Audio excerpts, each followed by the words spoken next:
إن الحمد لله نحمده ونستعينه ونستغفره ونعوذ بالله من شرور أنفسنا ومن سيئات أعمالنا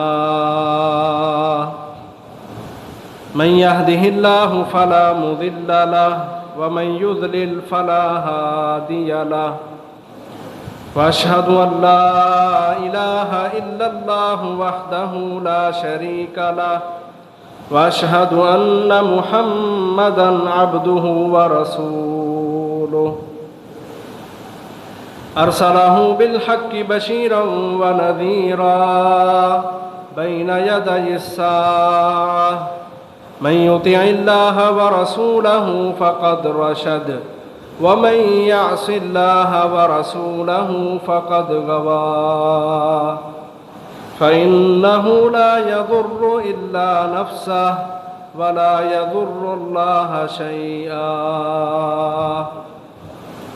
نسأل الله ربنا تبارك وتعالى أن يجعلنا ممن يطيعه ويطيع رسوله ويتبع رضوانه ويجتنب سخطه فإنما نحن به وله يا أيها الذين آمنوا اتقوا الله حق تقاته ولا تموتن إلا وأنتم مسلمون يا أيها الناس اتقوا ربكم الذي خلقكم من نفس واحدة وخلق منها زوجها وبث منهما رجالا كثيرا ونساء واتقوا الله الذي تساءلون به والأرحام إن الله كان عليكم رقيبا يا أيها الذين آمنوا اتقوا الله وقولوا قولا سديدا يصلح لكم أعمالكم ويغفر لكم ذنوبكم ومن يطع الله ورسوله فقد فاز فوزا عظيما أما بعد فإن خير الحديث كتاب الله وخير الهدي هدي محمد وشر الأمور محدثاتها وكل محدثة بدعة وكل بدعة ضلالة وكل ضلالة في النار فقال الله تبارك وتعالى في القرآن المجيد وما أرسلناك إلا كافة للناس بشيرا ونذيرا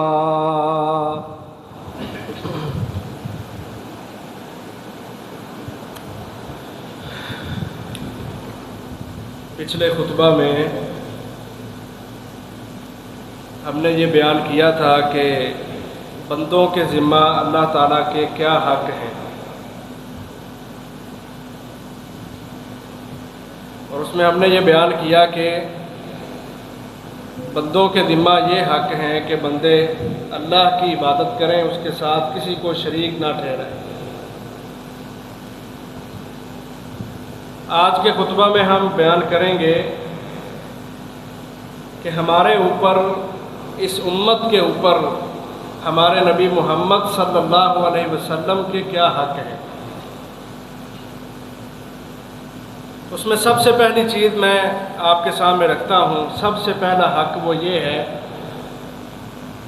کہ ہم اپنے نبی پر ایمان لے کے آئیں۔ یہ حق صرف ہمارے لیے نہیں ہے، بلکہ پوری دنیا کے جتنے بھی انسان ہیں اور جتنے بھی جن ہیں، کیونکہ اللہ نے جنوں اور انسانوں دونوں کو اپنی بات کے لیے پیدا کیا، جتنے بھی انسان ہیں اور جتنے بھی جن ہیں سب اللہ کے نبی پر ایمان لے کے آئیں، ان کو آخری سچا نبی تسلیم کریں۔ ہم مسلمان ہیں، ہمیں اپنے ایمان، ہمارا ایمان تو ہے لیکن ہمیں اپنے ایمان کو مضبوط کرنے کی ضرورت ہے۔ ہم مسلمان ہونے کے ساتھ ساتھ ہمارے اندر کمزوریاں ہیں، ہم اپنے نبی کی حدیث کے حوالے سے بھی شکوک و شبہات میں مبتلا ہو جاتے ہیں۔ لیکن وہ لوگ جو غیر مسلم ہیں، جو یہودی ہیں، عیسائی ہیں، ان سب کے اوپر یہ لازم ہے کہ وہ محمد الرسول اللہ صلی اللہ علیہ وسلم کو اللہ کا رسول مانیں اور ان پر ایمان لے کے آئیں، اور یہ عقیدہ بھی رکھیں کہ یہ آخری نبی ہیں، ان کے بعد کوئی نبی نہیں آئے گا۔ یہ بھی ہمارے نبی کا حق ہے۔ رسول اللہ صلی اللہ علیہ وسلم نے فرمایا لا يسمع بی احد من هذه الامة یہودی ولا نصرانی، فرمایا میری اس امت میں چاہے کوئی یہودی ہو چاہے کوئی عیسائی ہو، جو ان سے بھی عقیدے سے تعلق رکھتا ہو، مذہب سے تعلق رکھتا ہو، جس کو یہ پتہ چل گیا کہ آخری نبی دنیا کے اندر آ چکا ہے، پھر وہ میرے اوپر ایمان نہیں لے کے آیا، اور جو میں لے کے آیا ہوں قرآن و حدیث اس پر بھی ایمان نہیں لے کے آیا، الا کان من اصحاب النار، وہ بندہ سیدھا سیدھا جہنمی ہے۔ اور یہ ہمارے نبی کا خاصہ ہے۔ پہلے نبی جو آتے تھے نا، وہ ایک ایک وقت میں کئی نبی بھی ہوتے تھے، کوئی ایک علاقے کی طرف ہے، کوئی دوسرے علاقے کی طرف ہے، کوئی ایک ملک کی طرف ہے، کوئی ایک قبیلے کی طرف ہے، ایک ایک وقت میں کتنے نبی ہوتے تھے دنیا میں۔ لیکن ہمارے نبی کا یہ خاصہ ہے کہ اللہ تبارک و تعالیٰ نے ان کو ساری انسانیت کے لیے نبی بنا کے بھیجا ہے۔ اللہ کے رسول نے خود فرمایا، کہا مجھے 5 ایسی چیزیں دی گئی ہیں جو مجھ سے پہلے کسی نبی کو نہیں دی گئی، اور ان میں ایک چیز یہ ہے کہ میری نبوت کسی خاص ملک، خاص علاقے کے لیے نہیں ہے، بلکہ میرا نبوت والا جو معاملہ ہے یہ ساری کی ساری انسانیت کے لیے۔ آج جتنے دنیا میں یہودی ہیں، عیسائی ہیں، وہ ہیں تو اسی نبی کی امت نا۔ وہ علیحدہ بات ہے کہ وہ ہمارے نبی پہ ایمان نہیں لے کے آئے، ہے اسی امت میں۔ اس کو بولتے ہیں امت دعوت، یعنی وہ امت ہے جن کو دعوت دینے کی ضرورت ہے، جن تک اسلام کی دعوت پہنچانے کی ضرورت ہے، جن تک کتاب اللہ کی بات، رسول اللہ کی بات پہنچانے کی ضرورت ہے۔ آج ہمارے اوپر یہ لازم ہے کہ ہم دنیا کے کافروں کو بھی اسلام کی دعوت پیش کریں، اور جنہوں نے مان لیا ہے، جو ہم لوگ ہیں، ان کو بولتے ہیں امت اجابت، یعنی یہ وہ امت ہے جس نے نبی کی بات کو قبول کر لیا ہے۔ تو ہمارے نبی ساری انسانیت کے لیے نبی بنا کے بھیجے گئے۔ جب اللہ کے رسول آ گئے، آخری نبی آ گئے، اللہ نے یہودیت کو مسترد کر دیا، عیسائیت کو مسترد کر دیا، دنیا کے ہر نظام کو مسترد کر دیا، اور ایک دین، دین اسلام، اس کو اللہ کا دین قرار دے دیا، اور سب یہودیوں عیسائیوں کو یہ کہا کہ تم نے اس دین کو ماننا ہے، اس نبی کو ماننا ہے۔ تو یہ جو ایمان والا مسئلہ ہے نا، یہ ہمارے نبی کا حق ہے کہ ہم یہ مانیں کہ ہمارے نبی دنیا کے آخری اور سچے نبی ہیں،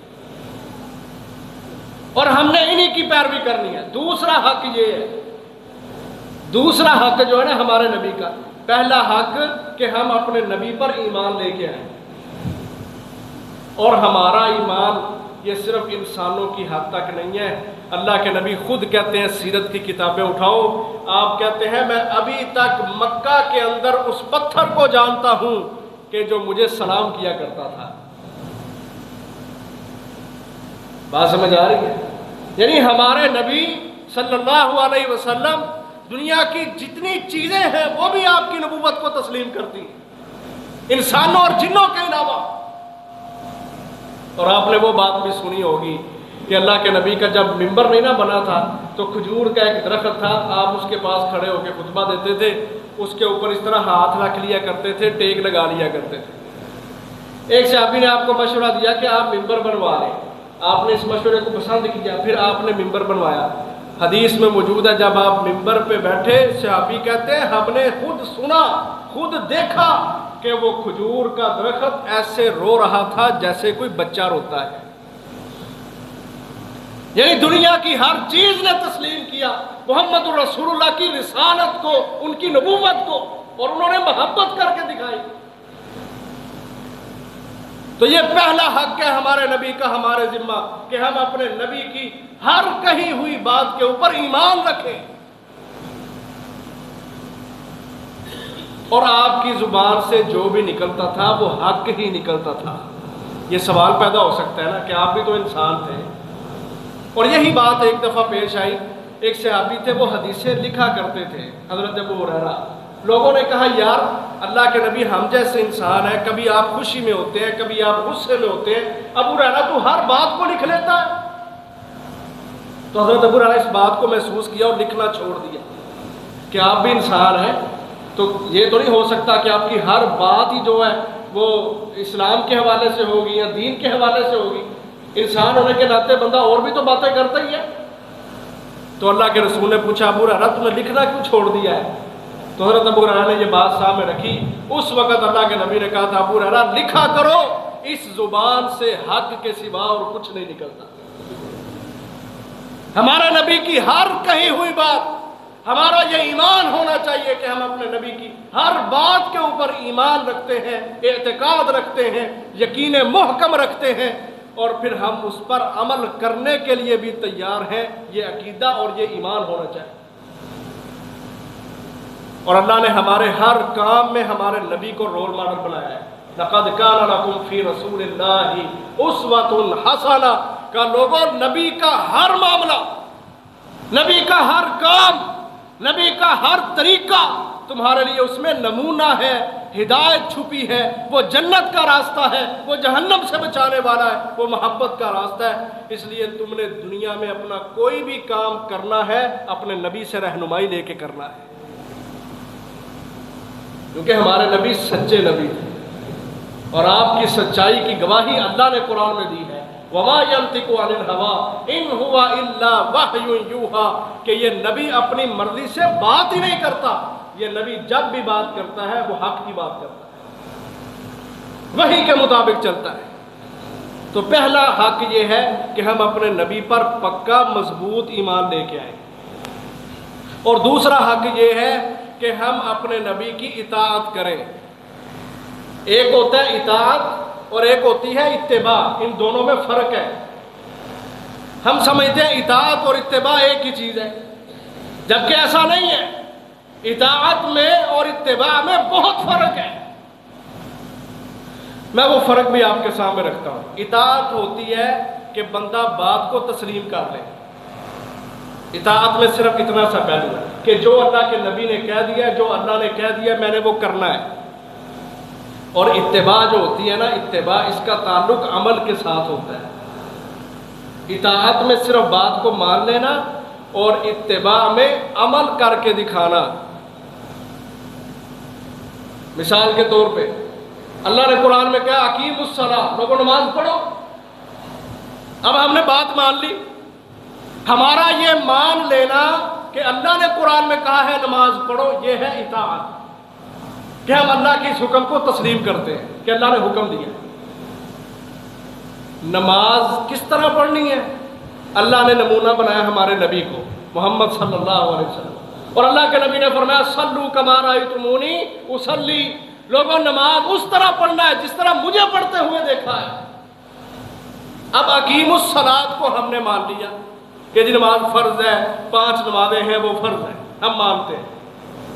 نماز اس طرح پڑھنا جس طرح اللہ کے نبی نے پڑھی ہے، یہ ہے اتباع۔ یہ میں نے آپ کو آسان سی مثال آپ کے سامنے رکھی۔ نماز کو تسلیم کرنا یہ اطاعت ہے، نماز کو اس طرح ادا کرنا جس طرح اللہ کے رسول نے ادا کی ہے، یہ اتباع ہے۔ سب سے پہلے ہم اپنے اندر یہ ایمان پیدا کریں کہ ہم تسلیم کریں کہ ہمارے نبی نے جو کچھ بھی کہا ہے وہ حق ہے، وہ سچ ہے، وہ حرف آخر ہے۔ یہ ہوگی اطاعت۔ ہمارے نبی نے کہا ہے کہ لوگوں میں صرف 2 چیزیں لے کے آیا ہوں، الا انی اوتیت القرآن ومثلہ معہ، خبردار مجھے 2 چیزوں کے ساتھ بھیجا گیا۔ ایک چیز کتاب اللہ، اللہ کی کتاب ہے،